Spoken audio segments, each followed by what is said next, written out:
मध्य प्रदेश राज्य शिक्षक संघ द्वारा राजधानी भोपाल में कार्यक्रम आयोजित किया गया। राजधानी के 7 नंबर स्टाफ स्थित सुभाष उत्कृष्ट विद्यालय में कार्यक्रम आयोजित हुआ, जहां मुख्यमंत्री डॉक्टर मोहन यादव मुख्य अतिथि के रूप में शामिल हुए। मध्य प्रदेश शिक्षक संघ द्वारा मुख्यमंत्री डॉक्टर मोहन यादव का अभिनंदन समारोह रखा गया था, जिसमें पूरे मध्य प्रदेश से आए शिक्षक संघ से जुड़े पदाधिकारी शामिल हुए। मुख्यमंत्री डॉक्टर मोहन यादव ने कार्यक्रम को संबोधित करते हुए कहा कि मध्य प्रदेश की भारतीय जनता पार्टी की सरकार कर्मचारी हितैषी सरकार है और कर्मचारियों के हितों में सरकार द्वारा लगातार निर्णय लिए जा रहे हैं। कर्मचारी संगठनों की ओर से जो भी मांग भेजी जाती है, उस पर गंभीरता के साथ विचार विमर्श किया जाता है।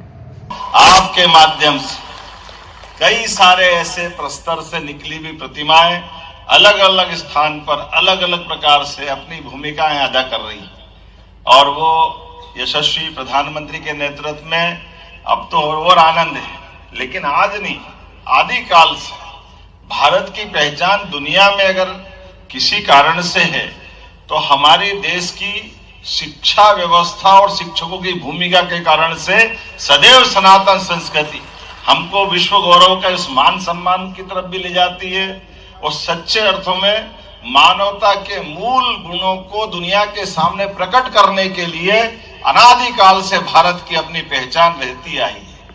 कदम कदम पर हर बार, हर समय, हर युग में जब कभी चुनौती मिली होगी दुनिया के सामने या भारत के सामने भी, हर बार हमारा एक कोई शिक्षक खड़ा हुआ होगा, उसने सारे प्रश्नों के उत्तर अपने शिष्य के माध्यम से दिलाए।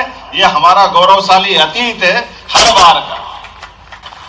सरकार के माध्यम से उच्चतम लक्ष्य भी निर्धारित होना चाहिए, सभी उलझे सुलझे प्रश्नों का समाधान भी निकलना चाहिए और इन सारे निर्णयों से भविष्य में प्रदेश की देश के साथ कदम से कदम मिलाकर चलने की सामर्थ्य भी होना चाहिए।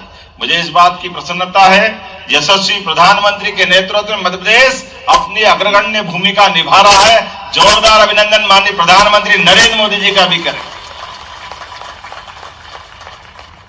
हमको इस बात की प्रसन्नता है, जिन शिक्षकों के मैं सामने बात कर रहा हूं वो सारा वो वर्ग है जिसने कठिनाइयों में से, परेशानियों में से, हर घर से कोई भी बच्चा अगर सरकारी स्कूल में जा रहा तो उसकी कई सारी चुनौतियां भी होती। उन चुनौतियों में से उस बच्चे की चुनौती का समाधान करते हुए उसकी जितनी आगे बढ़ने की क्षमता, उसको आशीष दे करके ये हमारे शासकीय शिक्षकों के माध्यम से चलने वाले विद्यालयों ने नरेंद्र मोदी भी बनाया, राव उदय प्रताप सिंह जी भी बनाया और हमारे जैसे एक विद्यार्थी का नंबर भी यहां तक लगा दिया। मैं आप सबको प्रणाम करता हूं, आपका अभिनंदन करता हूं। सरकारी विद्यालयों के माध्यम से जिस प्रकार का आपने एक तरह से एक विद्यार्थी को अलग अलग प्रकार से गढ़ा है, वाकई वो अद्भुत है और इसीलिए एक नहीं कई उदाहरण है। वो सच्चे अर्थों में लोकतांत्रिक व्यवस्था का यही सबसे अच्छा पक्ष। हमारे विद्यालय ऐसे ही समृद्ध भूमिका निभाते रहे। मेरी अपनी ओर से अब आप बताइए, 22,000 से ज्यादा शिक्षकों का युक्तियुक्तकरण बहुत सरलता से हो गया और पता भी नहीं चला। ये तो कमाल ही हो गया, कितने अच्छे से हुआ। बड़ा कठिन भी चुनौती का काम था नई शिक्षा नीति लागू करने में।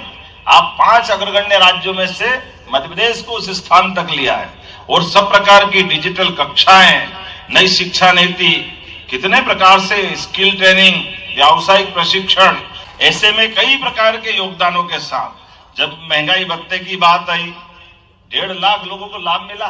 जब 1.5 लाख लोगों को लाभ मिला तो हाथ में ताली वाली का आनंद तो आ ही जाना चाहिए।